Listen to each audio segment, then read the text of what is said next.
Halo dan selamat bergabung kembali teman-teman netizen atau warganet yang merupakan viewers, subscribers, and also supporters of channel YouTube Bola Bung Binder. Di konten terbaru hari ini teman-teman, saya ingin memberikan preview dari dua pertandingan di English Premier League yang melibatkan dua klub besar. Pertandingan pertama antara Aston Villa versus Chelsea dan pertandingan kedua antara Newcastle United versus Manchester United. Tapi Manchester United untuk sementara berada di peringkat nomor 6 karena tidak bermain dalam dua pertandingan terakhir mereka yang ditunda. Jadi tentu kita juga sudah tidak sabar ya kembali menonton pertandingan Manchester United yang dilatih oleh Ralf Rangnick yang dalam dua pertandingan sebelumnya berhasil membawa timnya meraih kemenangan. Memang kemenangannya hanya 1-0. Tapi ya tentu dari segi permainan MU sudah jauh berubah.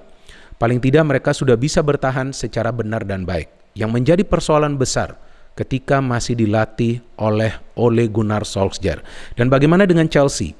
Sayang sekali dalam dua pertandingan terakhir di Liga Premier Inggris, Chelsea tidak bisa meraih kemenangan. Karena memang begitu banyak pemain mereka, terutama yang berada di lini tengah, cedera dan juga tidak sehat. Jadi kita juga tidak bisa menyalahkan Thomas Tuchel. Karena setiap pelatih juga memerlukan pemain-pemain andalannya untuk menjalankan konsep permainannya.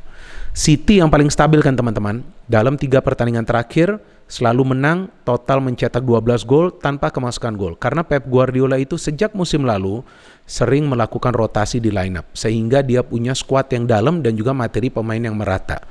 Di Chelsea kita tahu bahwa antara pemain inti dan juga pemain pelapis itu jaraknya cukup jauh dari segi kualitas. Maka itu menyulitkan juga Thomas Tuchel ketika dia perlu juga memilih pemain-pemain yang jarang bermain sebagai starter. Tapi selain juga Manchester City yang stabil, jangan lupa loh Arsenal juga stabil kan teman-teman.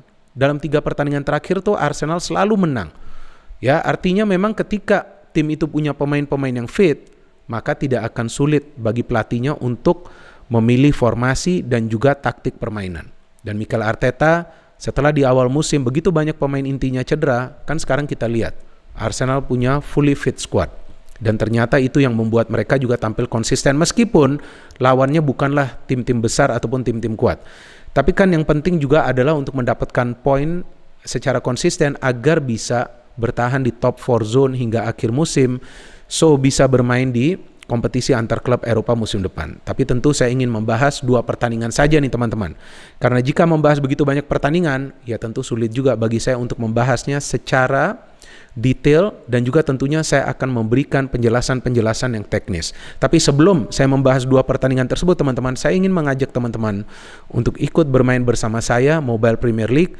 Jadi di Mobile Premier League ini teman-teman, kita bisa membuat tim kita sendiri dari pertandingan-pertandingan yang tersedia di sana. Jadi dari satu pertandingan kita bisa memilih pemain-pemain dari kedua tim, kita membuat tim kita sendiri dan kemudian kita bisa mengikuti kontes yang telah tersedia di sana.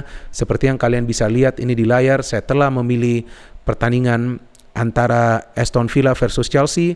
Saya telah membuat tim saya sendiri, memakai pemain-pemain dari kedua tim tersebut. Saya juga memilih pemain-pemain dari Aston Villa, terutama yang di lini depan seperti Watkins, ya kemudian ada Ings, dan sebagai penjaga gawang saya pilih penjaga gawang dari Aston Villa, Martinez yang merupakan mantan penjaga gawang dari Arsenal, dan saya juga telah mengikuti kontes yang tersedia di sana. Jadi saya tunggu teman-teman juga untuk ikut bergabung dan main bersama saya. Yuk kita ikuti juga kontesnya sambil juga kita menonton pertandingannya secara live.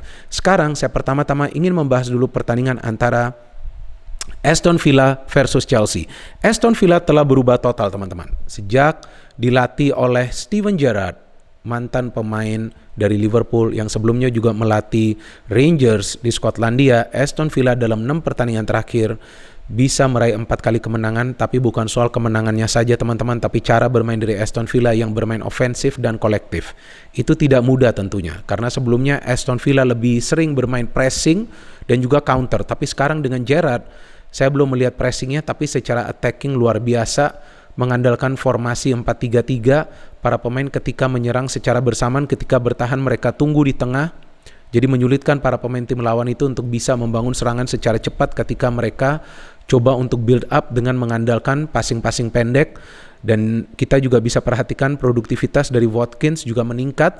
dalam 6 pertandingan terakhir sejak dilatih oleh Gerrard, Watkins telah berhasil mencetak 3 gol. Jadi terlihat bahwa offensive play dari Aston Villa ini cukup baik, walaupun lawan City dan juga lawan Liverpool kalah, tapi tim ini bermain baik teman-teman di 2 pertandingan tersebut. Artinya memang tim ini punya potensi juga untuk menyulitkan Chelsea.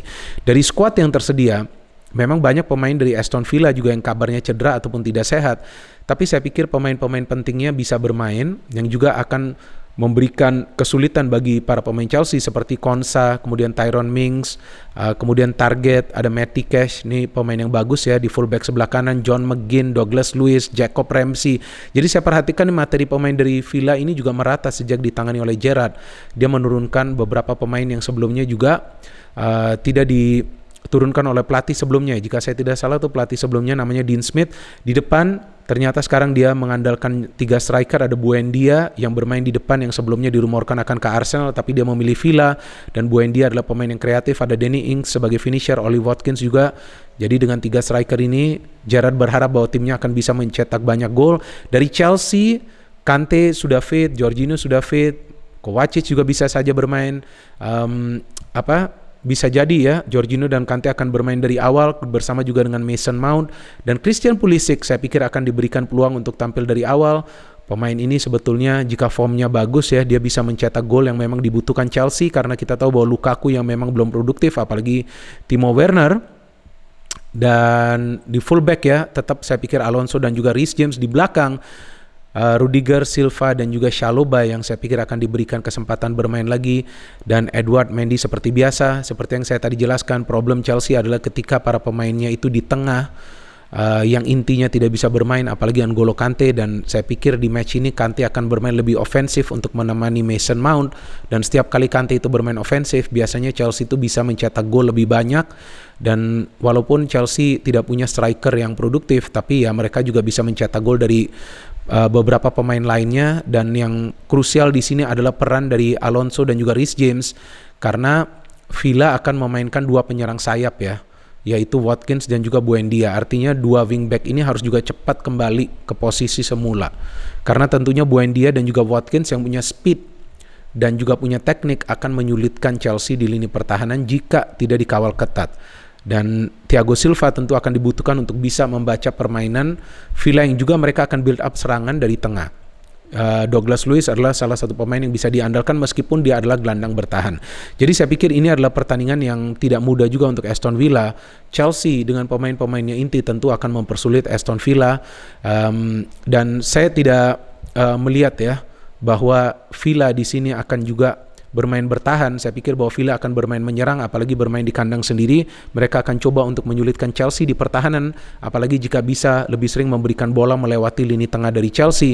Tapi saya pikir tidak akan mudah juga untuk Villa menang di game ini, karena ada Rudiger, ada Silva dan juga Chalobah yang saya perhatikan 3 pemain ini cukup pintar ya untuk menjaga daerah daripada main marking, dan juga akan dibantu oleh Kovacic atau juga Kante yang akan bermain dari awal. Jorginho, yes for sure.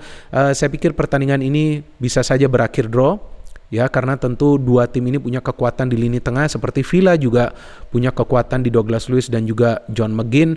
Ya kita tunggu saja nanti bagaimana taktik dari kedua pelatih ini, karena yang seru tentu akan kita tunggu adalah adu taktik dari kedua tim ini ya teman-teman ya, dari kedua pelatih. Dan dari Newcastle versus Manchester United, nah ini kan yang menarik yang kita tunggu kan teman-teman. Sudah lama MU tidak bermain lagi ya, dan formasi yang berbeda tentunya. The Rangnick mengandalkan formasi 4-2-2-2 yang dia pakai juga di Leipzig. Rashford dan Ronaldo sepertinya akan bermain di depan. Kabarnya bahwa tidak ada pemain yang cedera dari MU kecuali Paul Pogba dan Varane yang memang diragukan, serta juga Van Bissaka. Jadi artinya pemain-pemain yang dipilih kemungkinan besar akan merupakan pemain-pemain yang sama yang diturunkan juga di pertandingan lawan Palace dan juga Norwich. Seperti juga ada Jadon Sancho, Bruno Fernandes, Fred, McTominay, Telles, Maguire, Lindelof, Dalot dan juga De Gea. Dari Newcastle United kita tahu mereka akan mengandalkan Wilson, Dubravka, kemudian Lakeles, Matt Ritchie, Longstaff, John Joe Shelby, mantan pemain Liverpool, Joel Linton, Saint Maximin yang saya pikir akan bermain dari awal, Almiron, Jacob Murphy, dan juga Schär. Nah, tentu MU diunggulkan di pertandingan ini teman-teman, dan saya juga perkirakan bahwa mereka akan bisa meraih kemenangan asalkan para pemain bisa membangun serangan secara cepat. karena Newcastle ini adalah tim yang biasa akan keluar bermain menyerang. Mereka tidak peduli dengan posisi mereka untuk sementara ini di klasemen sementara yang berada di peringkat nomor 19. Pokoknya main dimanapun mereka akan bermain menyerang, dan itu menjadi salah satu kelemahan mereka ketika bertahannya belum benar. Jadi saya pikir MU akan bisa mendapatkan gol jika mereka bisa menyusun serangan yang cepat melalui counter. Apalagi MU tentu akan mengandalkan pressing game yang saya perhatikan telah berhasil di bawah Ralf Rangnick dalam 2 pertandingan terakhir, tapi secara penyerangan ini yang saya belum melihat bisa disusun oleh para pemain MU secara rapi. Ya tentu akan membutuhkan waktu karena Rangnick belum lama melatih di sana. Tapi pada saat melawan klub papan bawah seperti Newcastle yang telah banyak kemasukan gol, tentu inilah peluang bagi para pemain MU untuk mencetak gol, tentunya juga bagi Cristiano Ronaldo. Ya kita juga belum tahu apakah Ronaldo akan dimainkan dari awal atau tidak ya, karena juga lawannya adalah tim lemah, atau mungkin juga dia tidak akan dimainkan full karena kita tahu sekarang jadwal akan padat juga untuk Manchester United.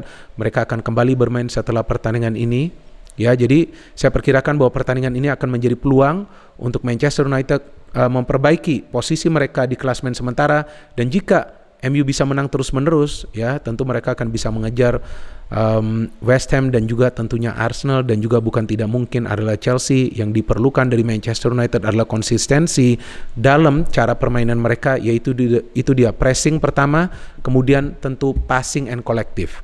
Ketika itu sudah bisa dijalankan, saya pikir MU akan kembali bersaing di papan atas. Jadi itu dia teman-teman, preview yang telah saya berikan, sedikit analisa, sedikit juga secara teknis yang saya berikan, dan juga kemungkinan ya yang saya tadi jelaskan. Dan itu semua hanya sebuah prediksi ya teman-teman. Apapun bisa terjadi tergantung dari performance para pemain di atas lapangan. Silakan bagi teman-teman yang punya prediksi yang berbeda bisa memberikan prediksi kalian di kolom komentar di bawah konten ini. No hate, only football. Salam sepak bola.